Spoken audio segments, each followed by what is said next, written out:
Vasudevaya. Om Namo Bhagavate Vasudevaya. Om Namo Bhagavate Vasudevaya. Hare Krishna, dear devotees. Thank you very much for joining.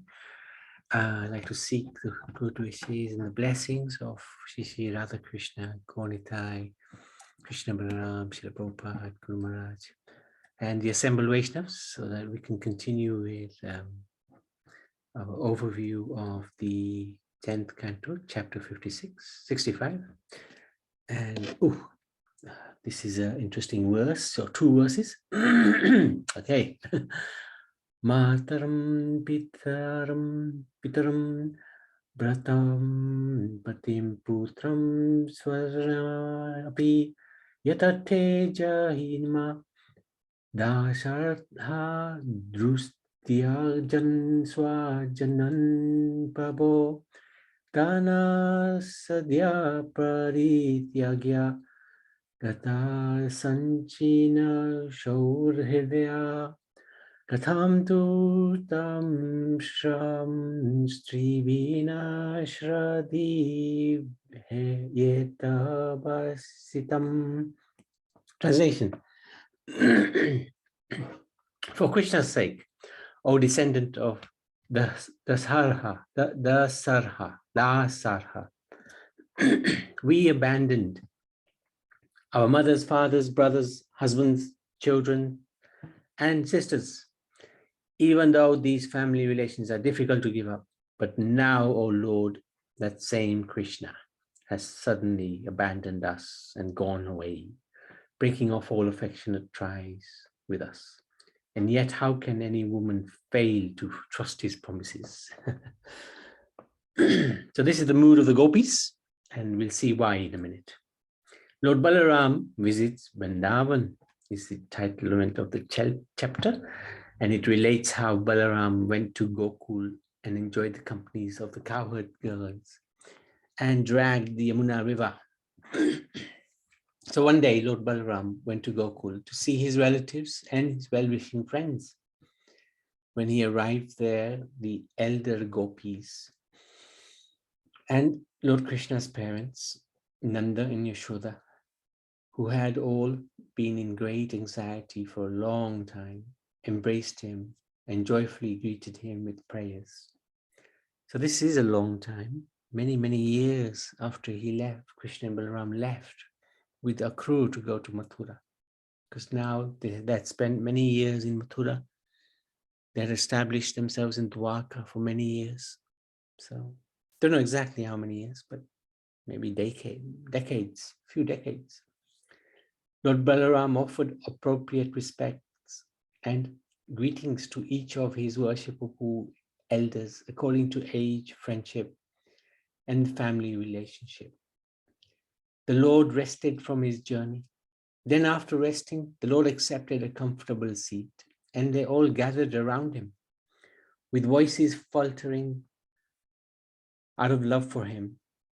Those cowherd men and women who had dedicated everything to lotus-eyed Krishna asked about the health of their dear ones in Dwarka.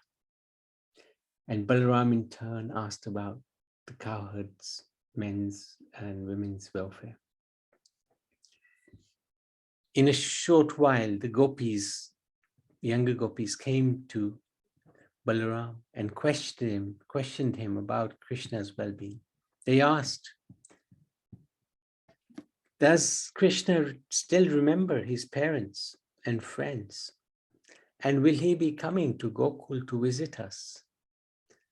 And then this is the verse that we recited. For Krishna's sake, we gave up everything. Even our fathers, mothers, other relatives, children. These things are so hard to give up. But now he himself has abandoned us. So this is so many years afterwards, but they've got such deep affection for Krishna.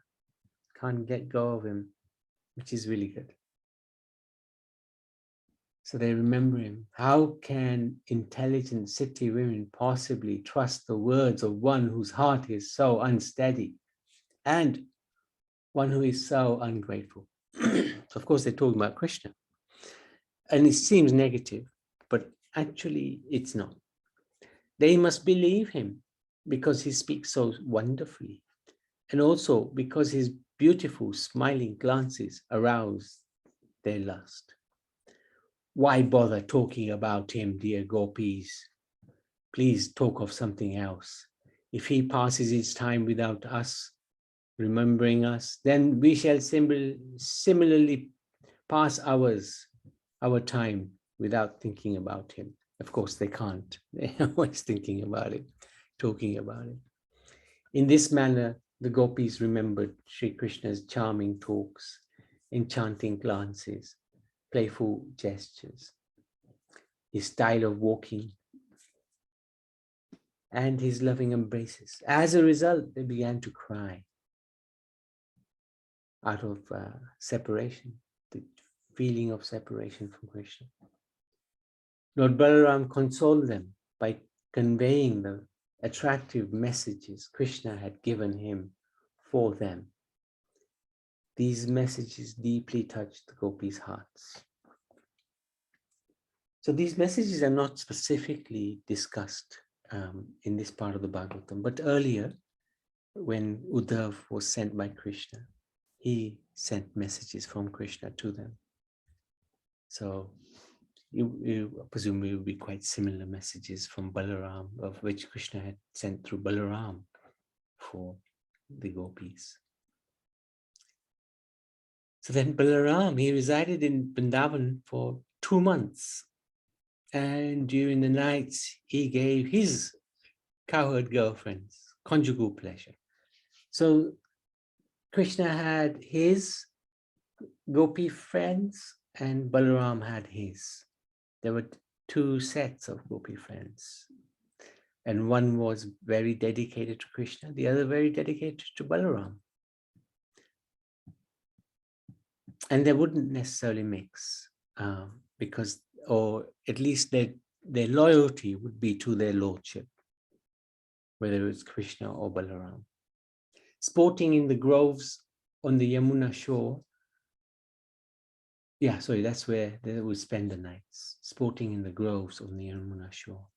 Sent by the demigod Varun, the divine Varuni liquor flowed from a tree, a hollow tree, and made the entire forest even more fragrant with its sweet aroma. The wind carried to Balaram the fragrance of that flood of sweet liquor. And when he smelled it, he went to the tree. There, he and his female companions drank. The demigods and Gandharvas who witnessed these pastimes played kettle drums in the heavens and showered down flower petals, while the celestial sages recited Balaram's glories. As his deeds were sung, Lord Halayudha wandered as if inebriated, drunk, among the various forests with his girlfriends. His eyes rolled from the effect of the liquor. Of course, the Lord can do anything he wants. He's not bound by material limitations. And Balaram, he would enjoy the Varun. Why not? Hare Krishna. Yeah, this 17 to 23 verses, they sound very like as if he's in the material world. Yeah. It's hard to understand. It's hard to understand, yeah. But he can do anything he wants. He wants to enjoy like this, he'll enjoy like this. And he had a particular liking for Varuni, which we have no idea what it is. But very interesting. Hello, bro. Yes. Yeah, it's actually kind of an intoxication which is found in certain trees from the sap of the trees. Yeah. And there is a tradition in Vrindavan also, there's certain bridge buses, they would actually make this Varuni on certain, but it has to be done in a specific way. There's also the hemp plant, which is has to be a male plant, certain types of leaves at certain time of the year. They have to certain, it has to be made in a certain way with honey, this, that. I'm not, I've only heard about it, but then they have to offer it to Balaram, because obviously Balaram, like this pastime, shows that he actually does enjoy the Varuni, intoxicate. So they offer it actually, at certain time of the year, and it's celebrated like that. But anyway, to clarify, that's what I've heard. Yeah. Yeah, usually when Balaram's appearance, we would mix honey with some 7-Up and offer it to him as Varuni. Yeah, of course, this is completely different. Yeah. Yeah, Naniben, it is a little bit. I mean, the Lord is just fulfilling the desire. He doesn't need to drink Varuni. He's self-satisfied anyway. But he likes to enjoy with his devotees. And this is one of the ways they enjoy. Yeah, that's fine. But I'm sure this conjugal pleasure, it has a different meaning than what we think. Oh, yeah, for sure. There's nothing like perverted as here. That's correct. That's correct. Yeah, but sometimes the language of Srimad Bhagavatam is at times difficult to understand. Yes, it is. It definitely is. Yeah. It's difficult to understand for us. Yeah. Definitely. Yeah. But the concept of male and female in the spiritual realm is completely different from the concept of male and female here. Here it's very crude, but in the spiritual world, it's very fresh and pure. So it's not contaminated with the lusty desires that are prominent in the material world. So there it's pure, it's love, it's in its true form, as here it's perverted. But yeah, it is difficult for us to grasp the inconceivable nature of these relationships. Definitely. Yeah. Definitely. This is Balarama. This God, but Gopis. Yes, Hare Krishna. I was just going to say that we neophytes find it difficult to understand, but I suppose as advanced the devotee becomes and understands the language, and then they can understand the meaning of it, which is more in depth, isn't it? Yeah, definitely. Yeah, definitely. Hare Krishna. And the thing is, for us, it's not important to understand this. It doesn't matter. The main thing for us is to serve and depend on the mercy of the Supreme Lord. These pastimes, or even any other pastimes, it doesn't matter. And why do we go through the Bhagavatam? Yes, we want to understand the nature of the Supreme Lord. But if we don't understand it, so what? It doesn't matter. If the Lord wants us to understand it, we'll understand it. If he doesn't, we won't. Doesn't matter. We just want to serve him.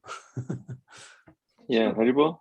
Yeah. And also in the sense that because material world is kind of a opposite and a reflection of the spiritual world, it's the opposite, the extreme of perversion you can see in the material sense can lead to abuse, torture, or extremes of perversions. And we witness it in certain individuals. So if we let it go, it can become very damaging and destructive, actually. Yeah. And sometimes some unscrupulous religious people also misuse these pastimes to justify doing, crazy things within the material realm. Oh, Krishna did it, so I can have gopi friends. Balaram had Varuni, I can also drink.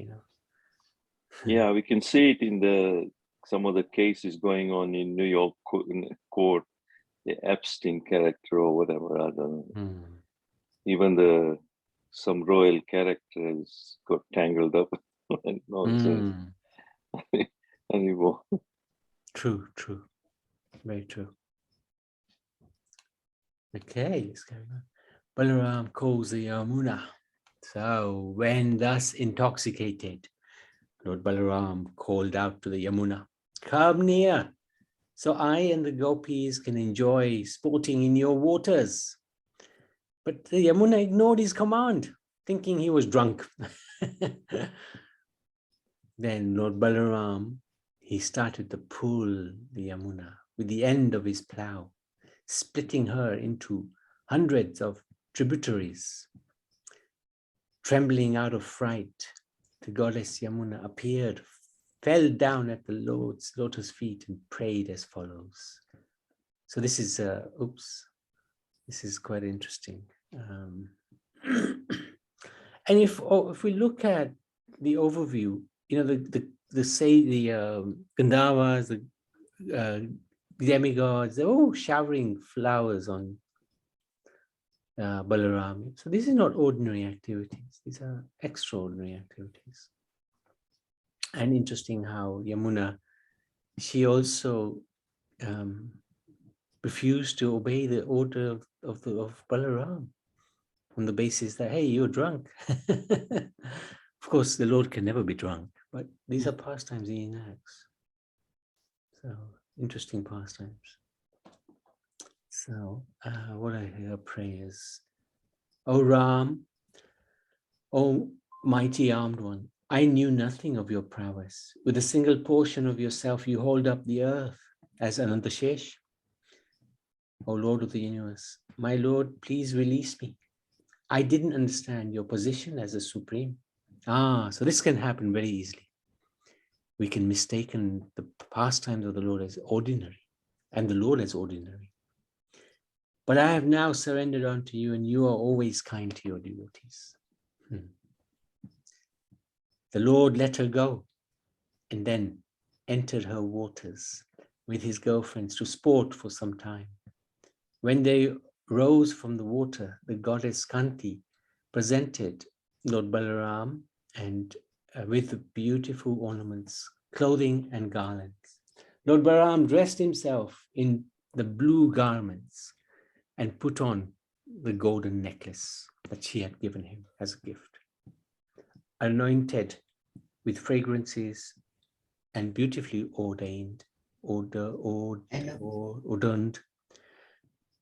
he appeared as resplendent as Indra's royal elephant.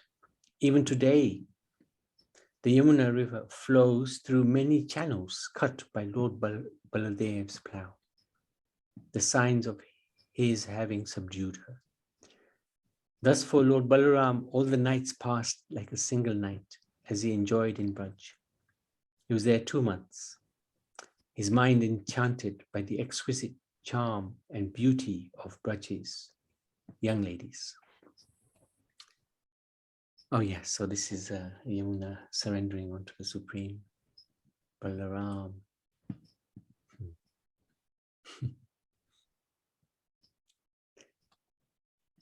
So yes. Sorry, the tributaries of the Yamuna. So which exactly area of is it in between Mathura and Vrindavan? That's a good question. I haven't really done any sort of research or seen anything. Okay. It's a good So question. these pastimes are happening where? This is in Vrindavan, huh? So if it's in Vrindavan, then it should be must be nearby, shouldn't it? Yeah. Must be around there, Okay. yeah. But I haven't come Okay. across, I have to say. Okay, thank you. No, thank you for asking. Anybody else? Anything else? Naliben, you happy? No. It's a tough chapter. It is a tough chapter. No, there must But be Balaram's character is different from Krishna. Yes. Okay. Completely different.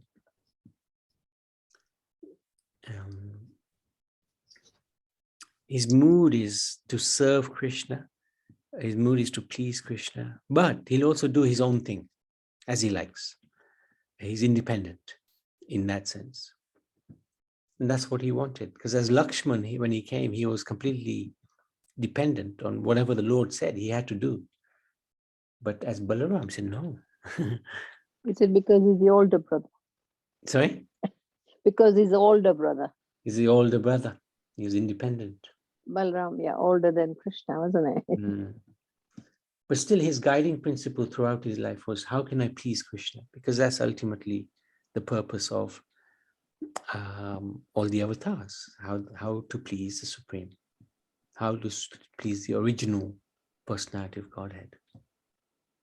They're regarded to be servitor gods, and Krishna is regarded to be the original Supreme Personality.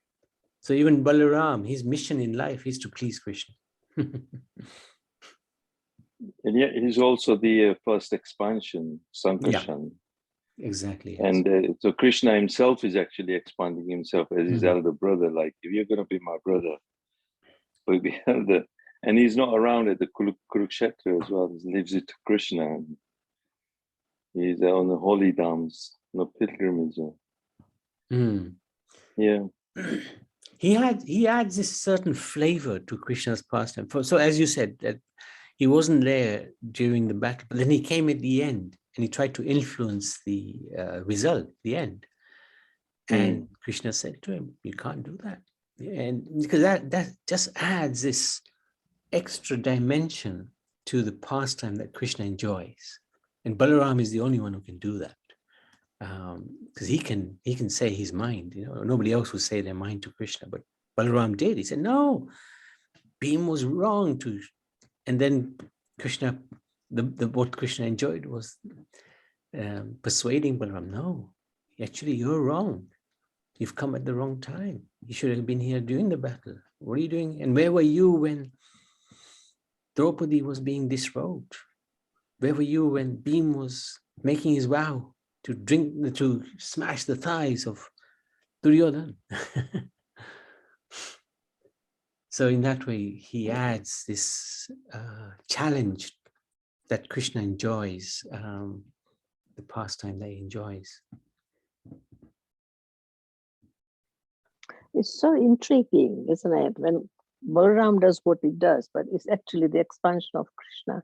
So you just feel it's really Krishna doing it, and then you feel, oh no, the expansion. So it's very intriguing, isn't it?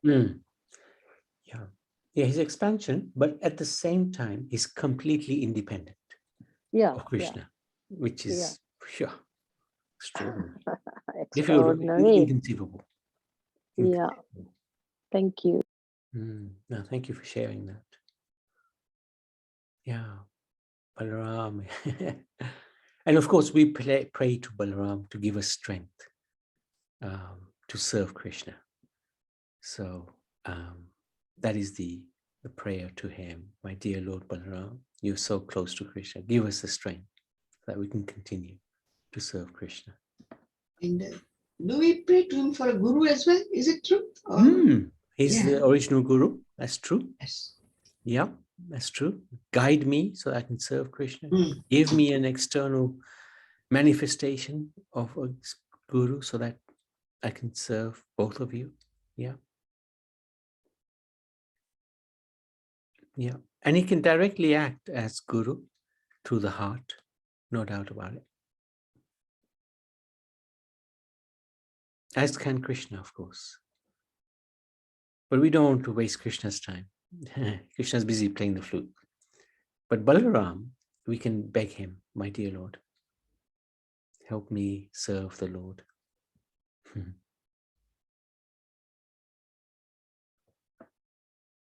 So through these pastimes and Krishna's expansions, we can understand how Krishna also expands through his internal potency, Ladini Shakti as Radharani, and then the Gopis and Manjaris and all that, and how they so actually Krishna's own expansion. And then he also expands as his plenary expansions. When Krishna says, you are all my part and parcel as well. So all living entities are also expansions in a way. Yeah, minute, with minute independence. With minute potency, but that's his different potencies, so unlimited potencies of Krishna. Yeah. True, very true. Yeah. And the thing with Balaram, he does unusual things. Like he took the side of Duryodhana. He liked Duryodhana. He wanted to train. He trained Duryodhana.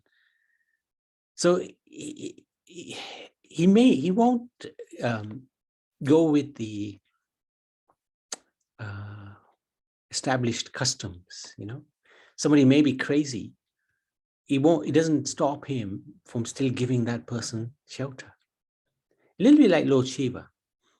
Lord Shiva will give shelter to anyone, doesn't matter who they are. And Balaram is in a similar sort of mood, you know. Yes, you might be opposed to Krishna, I'll still give you shelter. Of course, you're wrong, but it doesn't mean I will throw you aside. So in that sense, Balaram's mercy extends. And we can see that through Lord Nityananda. When, sorry, Jagai and Madai, you know, they were offending Nityananda. And Chaitanya Mahaprabhu was ready to kill both of them. And Nityananda said, no, you can't. You can't do it. And Chaitanya was, why can't I? They've offended you. I will kill. Nityananda said, no, you promised to leave your Sudarshan Chakra in Golo or in Vaikuntha. What is it doing here now? He gave shelter to Jagai and Madai. And Chaitanya Mahaprabhu had to accept, okay, if you're giving them shelter, I have no choice. So he's very kind-hearted, extremely kind-hearted. But he also can get angry quickly, just like Lord Shiva can get angry quickly. Like here, Yamuna didn't come to him, so he started tearing at it. He made many tributaries out of her.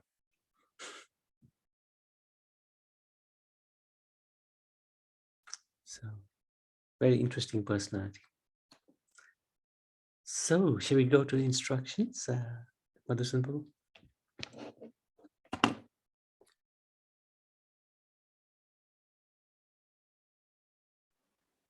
Yeah, Haribo? Yeah, okay. So, in this chapter, this verse and purport, actually, so I picked out this verse. Says, does he remember his family members, especially his father and mother? Do you think he will ever come back even once to see his mother? And does mighty armed Krishna remember the service we always did for him? So Srila Vishwanath Thakur, so this is the purport, comments that the Gopis would render service to Lord Krishna by stringing flowers, garlands, skillfully using perfumes, and constructing fans, beds, and canopies out of flower petals. By these simple acts of love, the Gopis rendered the greatest service to the Supreme Personality of Godhead. So we have to understand that Krishna does accept any small service done by his devotees and appreciates and does remember and reciprocates on an absolute level. So Krishna is an absolute. So when he reciprocates, it's on the absolute level. And everything is instructed by Krishna. In the Bhagavad Gita, so even said, Patram Pushpam Phalam Toyam Yome Bhakta Prasati Tadaham Bhaktya Apartam Asnami Prayatmanam. So if one offers me with love and devotion a leaf, a flower, a fruit, water, I will accept it. So Krishna accepts. He said, even the simplest of the service, offering me a flower, water, I reciprocate, I accept. So Gopis are also reflecting on their little services that they did and wondering whether Krishna did accept. So, but as Balaram explains to them, yeah, Krishna, you know, in very confidential way. So that's another part of how Krishna reciprocates. Okay, Haribo. Hare Krishna. Thank you so much, Madhusudan Prabhu. Anybody else? Any comments? Any questions? Otherwise, we can go to the Nrsimha Kavach and seek the protection of Lord Nrsimhadev so that we can continue serving Radha and Krishna. Srimad Bhagavatam ki jai, 10th Canto ki jai.